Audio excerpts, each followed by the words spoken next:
And you said some of the words that were spoken to you, I'd like to repeat and say, from God, I am advancing like the clouds above you, yet many of you say you do not see me, generation.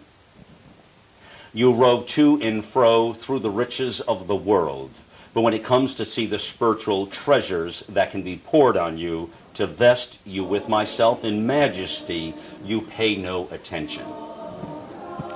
Yeah, well, you talked mostly about the political side, but it is combined politically with the spiritual side, because these end of times were already predicted in the scriptures in 2 Thessalonians chapter 2, that you will recognize these end of times by the two signs, which will be, as I said before in the previous meeting we had, the spirit of rebellion, and the other one, the rejection of God, which is the apostasy, the great apostasy, meaning rejection of faith voluntarily, knowingly, you know.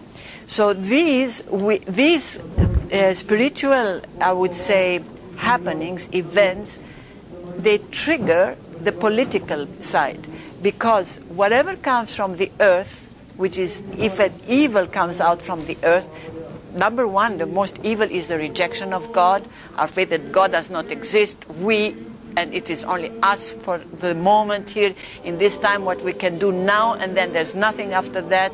Well, that provokes, the justice of God as well.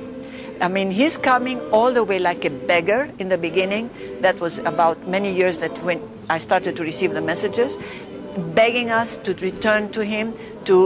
He comes out of his mercy, out of his love, but we play deaf. They don't want to hear. Many people don't want to hear that.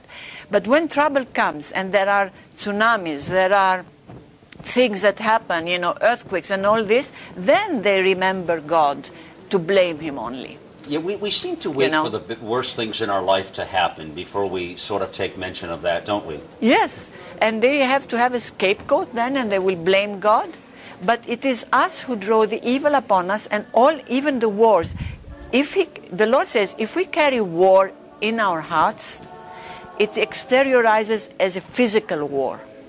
So, in the beginning when my angel approached me, he used to, all the time tell me, make peace with God, make peace with God. And I said, wait a minute, I have no war with God. It was because I was not accepting God in my life.